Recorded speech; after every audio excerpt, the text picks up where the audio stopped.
YouTube ವಾಹಿನಿ ವೀಕ್ಷಕರಿಗೆ ನನ್ನ ನಮಸ್ಕಾರಗಳು. ವೀಕ್ಷಕರೇ, ಇವತ್ತಿನ ಈ ಒಂದು ಸಂಚಿಕೆಯಲ್ಲಿ ನಾನು ನಿಮಗೆ ತಿಳಿಸ್ಕೊಡುವಂತಹ ವಶೀಕರಣ ತಂತ್ರ ಯಾವುದು ಎಂದರೆ ಹಸಿ ಮೆಣಸಿನಕಾಯಿಯಿಂದ ಮತ್ತು ವೀಳ್ಯದೆಲೆಯಿಂದ ಮಾಡುವಂತಹ ಒಂದು ವಶೀಕರಣ ತಂತ್ರವನ್ನು ನಾನು ನಿಮಗೆ ತಿಳಿಸ್ಕೊಡ್ತಾ ಇದ್ದೀನಿ. ಇದು ಸ್ತ್ರೀ ಮತ್ತು ಪುರುಷ ವಶೀಕರಣ.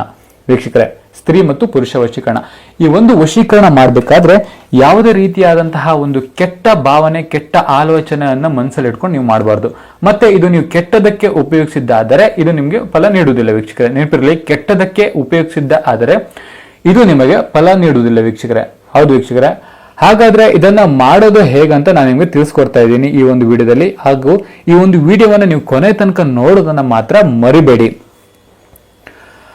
ಬನ್ನಿ ಹಾಗಾದ್ರೆ ಈ ಒಂದು ತಂತ್ರವನ್ನ ಮಾಡೋಕ್ಕೆ ಬೇಕಾಗುವಂತಹ ವಸ್ತುಗಳು ಯಾವುದು ಎಂದರೆ, ಮೊದಲನೇದಾಗಿ ಒಂದು ವೀಳ್ಯದೆಲೆ. ವೀಕ್ಷಕರೇ ನೋಡಿ, ಒಂದು ವೀಳ್ಯದೆಲೆ ಬೇಕು.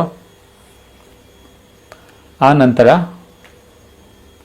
ಎರಡು ಹಸಿಮೆಣಸು ಬೇಕು. ಒಂದು ಮೊಳೆ,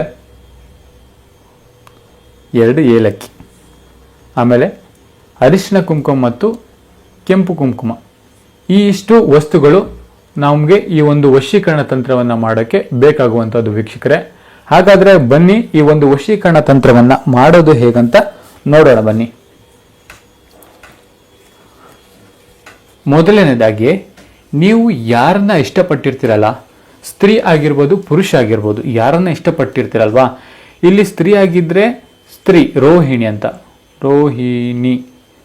ಅಂತ ಹೆಸರು ಬರ್ಬೇಕಿಲ್ಲಿ. ಪುರುಷ ಆಗಿದ್ರೆ ಪುರುಷನ ಹೆಸರು ರೋಹಿತ ಹೆಸರು ಬರ್ಕೊಂಡಿದ ನಂತರ ಏನ್ ಮಾಡಬೇಕು ಅಂದ್ರೆ, ಮೆಣಸು ಇರುತ್ತಲ್ವಾ, ಈ ಮೆಣಸು ಮೇಲೂ ಹೀಗೆ ಬರಿಬೇಕು, ರೋಹಿಣಿ ರೋಹಿತ, ಈ ತರ ಹೆಸರನ್ನು ನೀವು ಬರ್ಕೋಬೇಕಾಗ್ತದೆ ವೀಕ್ಷಕರೇ. ಬರ್ಕೊಂಡಿದ ನಂತರ ನೀವೇನ್ ಮಾಡ್ಬೇಕು ಅಂದ್ರೆ, ಏಲಕ್ಕಿ ಇರುತ್ತಲ್ಲ, ಏಲಕ್ಕಿಯಿಂದ ಈ ಮೆಣಸಿಗೆ ಎರಡು ಕಣ್ಣು ಮಾಡಬೇಕು. ಮೇನ್ ಆಗಿ ಯಾವ ತರ ಅಂದ್ರೆ ನೋಡಿ,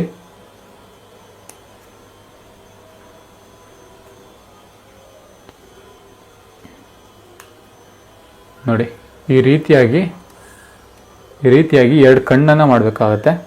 ಕಣ್ಣನ್ನ ಮಾಡಿದ ನಂತರ ಈ ರೀತಿಯಾಗಿ ಚುಚ್ಚಬೇಕಾಗ್ತದೆ.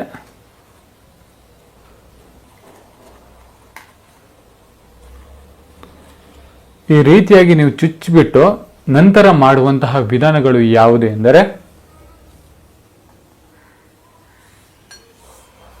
ಈ ಒಂದು ಮಂತ್ರವನ್ನ ಹೇಳಬೇಕು. ಓಂ ಸರ್ವಮೋಹಿನಿ ನಿತ್ಯ ಮೋಹಿನಿ ಸರ್ವವಶಂ ಪಟ್ ಸ್ವಾಹ. ಓಂ ಸರ್ವಮೋಹಿನಿ ನಿತ್ಯ ಮೋಹಿನಿ ಓಂ ಸರ್ವವಶಂ ಪಟ್ ಸ್ವಾಹ. ಈ ರೀತಿಯಾಗಿ ಹೇಳಬೇಕಾಗ್ತದೆ ವೀಕ್ಷಕರೇ. ಈ ರೀತಿಯಾಗಿ ಹೇಳಿದ ನಂತರ ನೀವು ಮಾಡಬೇಕಾದಂತಹ ವಿಧಾನಗಳು ಏನಂದ್ರೆ, ಇದನ್ನ ತೆಗೆದುಕೊಂಡು ಹೋಗಿ ನೀವು ಇಷ್ಟಪಟ್ಟಂತಹ ವ್ಯಕ್ತಿ ಇರ್ತಾರಲ್ಲ, ಅವರ ಮನೆಯ ಅಂದ್ರೆ 100 ಅಡಿ ಅಂತರದಲ್ಲಿ, ನಿಮಗೆ ತುಂಬಾ ಈಸಿ ಆಗುತ್ತೆ. 100 ಅಡಿ ಅಂತರದಲ್ಲಿ ಅವ್ರ ಮನೆ ಇರುತ್ತಲ್ಲ, ಅಷ್ಟು ಹತ್ರ ಹಾಕಿ ಬಂದ್ರೆ ಸಾಕು. ಯಾಕಂದ್ರೆ ಇದರಲ್ಲಿ ಅವ್ರ ಹೆಸರು ಬರೆದಿದ್ದೀರಾ, ಎಲ್ಲ ಮಾಡಿದ್ದೀರಾ, ತಂತ್ರಗಳನ್ನು ಮಾಡಿದ್ದೀರಾ. ನೀವು ಮನಪೂರ್ವಕವಾಗಿ ಈ ಒಂದು ತಂತ್ರ ಮಂತ್ರವನ್ನ ನೀವು ಮಾಡಿಕೊಂಡು ಶುದ್ಧ ಮನಸ್ಸಿನಿಂದ ಮಾಡಿದ್ರೆ ಮಾತ್ರ ಫಲ ಲಭಿಸುತ್ತದೆ. ಶುದ್ಧ ಮನಸ್ಸಿಂದ ನೀವು ಮಾಡಿರ್ತಾರೆ, ಅದಕ್ಕೋಸ್ಕರ ಇದಕ್ಕೆ 100% ಇದು ವರ್ಕ್ ಆಗುತ್ತೆ ವೀಕ್ಷಕರೇ. ಹಾಗೂ ಇದನ್ನ ಹೀಗೆ ಮಾಡಿಬಿಟ್ಟು ನೀವು ಅವ್ರ ಮನೆ ಪಕ್ಕದಲ್ಲಿ ಇದನ್ನ ಹಾಕ್ಬಿಟ್ಟು ಬರ್ಬೇಕಾಗ್ತದೆ. ಮನೆ ಪಕ್ಕದಲ್ಲಿ ಅಂದ್ರೆ ಒಂದು 100 ಅಡಿ ಹಿಂದೆ, 100 ಮೀಟರ್ ಅಂತ ಇರುತ್ತಲ್ಲ ವೀಕ್ಷಕರೇ, 100 ಮೀಟರ್ ಹಿಂದೆ ಇದನ್ನ ಹಾಕ್ಬಿಟ್ಟು ಬರ್ಬೇಕಾಗುತ್ತೆ.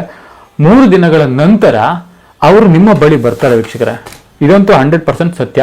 3 ದಿನಗಳ ನಂತರ ಅವರು ನಿಮ್ಮ ಬಳಿ ಬಂದ ನಂತರ ಏನ್ ಮಾಡ್ಬೇಕು ಅಂದ್ರೆ, ಈ ಒಂದು ತಂತ್ರ ಮಾಡಿರ್ತೀರಲ್ಲ, ಪುನಃ ತೆಗೆದುಕೊಂಡು ಹೋಗಿ ಯಾರು ಇಲ್ಲದಂತಹ ಒಂದು ನಿರ್ಜನ ಪ್ರದೇಶದಲ್ಲಿ, ಅಂದ್ರೆ ಯಾರು ಇಲ್ಲದಂತಹ ಒಂದು ಖಾಲಿ ಸೈಟಲ್ಲಿ ಇದನ್ನ ತೆಗೆದುಕೊಂಡು ಹಾಕಿ ಬರ್ಬೇಕಾಗುತ್ತೆ. ಅಲ್ಲಿ ಯಾವುದೇ ಕಾರಣಕ್ಕೂ ಯಾವುದೇ ಶ್ವಾನ ಸುಸ್ಸು ಅಥವಾ ಮಾಡೋದಾಗ್ಲಿ ಏನೋ ಮಾಡಬಾರ್ದು. ಆ ಒಂದು ಜಾಗದಲ್ಲಿ ಇದನ್ನ ಎಸ್ಬಿಟ್ಟು ಬರ್ಬೇಕಾಗುತ್ತೆ. ಬಂದ ನಂತರ ಮನೆಯಲ್ಲಿ ಕೈ ಕಾಲನ್ನು ತಗೊಳ್ದು ಆ ಹುಡುಗಿಯನ್ನ ಕರೆದುಕೊಂಡು ಹೋಗಿ ದೇವಸ್ಥಾನಕ್ಕೆ ಹೋಗಿ ಒಂದು ಪೂಜೆಯನ್ನ ಮಾಡಿಬಿಟ್ಟು ಬನ್ನಿ. ನಿಮ್ಮ ಪ್ರೀತಿ ಎಷ್ಟೇ ಕಷ್ಟವಾಗಿರಲಿ, ಎಷ್ಟೇ ಯಾರನ್ನ ಬೇಕಾದ್ರೆ ಇಷ್ಟಪಟ್ಟಿರಲಿ, ಅವರು ಜನ್ಮದಲ್ಲಿ ನಿಮ್ಮನ್ನ ಬಿಟ್ಟು ಹೋಗುವುದಿಲ್ಲ ವೀಕ್ಷಕರೇ. 100% ಇದು ವರ್ಕ್ ಆಗೇ ಆಗುತ್ತೆ.